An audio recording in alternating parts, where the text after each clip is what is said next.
Next up on the component list, we're going to go over the nocks, and then in particular the nock fit. I've got 8 different nocks that we're going to try. The 8th one will be the one that came with the 204 Arachnid arrows. So we'll just work from the top and go down, and we'll just show you some of the different fitments. I've tried this on 3 different bows that I have in the house, so the one that's in the basement now is the one that's going to get tested. First up is a gold tip GT nock that fits the 0.165 diameter Pierce arrows, and you can see it clicks on quite easy. I can move the nock without affecting the D loop, and it releases. A little bit of a click, but nothing crazy. The next nock is going to be a 246 diameter nock that came on a set of, these would be Carbon Express arrows. So again, clicks on. This one's a little bit looser, but again, I can move it on the serving without affecting the D loop. Pops off. Next one is another 246 that came on a Killn stix original series arrow. Again, pretty good fit. I can move it slightly up and down and not affect my D loop. Next up is some 204 nocks. Easton X nock. Pretty nice snug fit there, which is good. It's same on my bow. These are the nocks that I actually replaced the Arachnid nocks with. Little tight, but if I go into the actual D loop area, that does wear down the serving a little bit and comes off quite smooth. Next nock is a 204 nock that came on a set of Killn stix ventilators. Clicks on nicely, doesn't affect the D loop, and again pops off without much restriction. This nock has been shot a little bit, so it is a little bit looser. Next up is a brand new nockturnal X nock. These have a little bit more wiggle room than the easton nocks, but again, nothing crazy. They still rest on their own and come off without too much trouble. Next one up is a Victory 0.165 nock that I had on a set of Victory arrows. Same thing, does not affect the nock, comes off with a little bit of a click. So that's 7 different nocks from 7 different arrows that all fit relatively the same.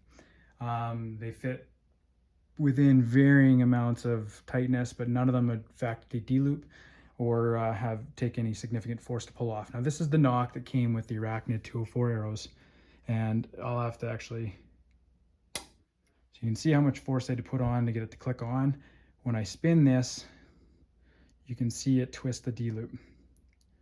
So any sort of nock pinch that's going to get added to that is going to make that worse. So if you move your nock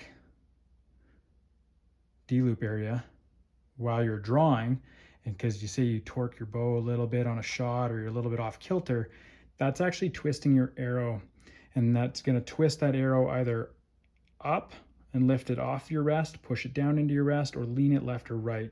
And if you have a little bit of an inconsistency in the field, that's going to kick your arrow and basically throw your tune out. So not something you really want. The next thing here is that this takes a significant amount of force to pull off. Now, the issue with that is that if I grab a 204 shaft here, one second. Oh, what's 246? That's a 24. Okay, and I click on that arrow with a 204 shaft and I pull, I'm going to start to see a gap open up, especially if you don't have a really snug fit. So I was able to open up just a little tiny bit of a gap there, but this is what I mean. So I've got the arrow set there right now, and if I turn my D loop here, I'm just going to turn the camera here to the rest area. If I turn that D loop, you'll actually see the arrow moving around ever so slightly. So let's put this rest up.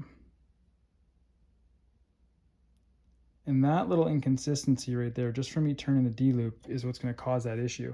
And the next thing there is that force.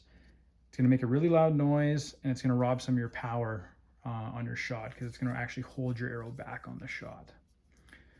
So if you are going to order some Killn Stix 204 arrows, you're likely going to have to either reserve the center of your bow with a smaller serving diameter or buy new nocks. New nocks will likely be cheaper than buying a serving tool and new serving, unless you just want to pay a shop to serve it for you. Hope that helps.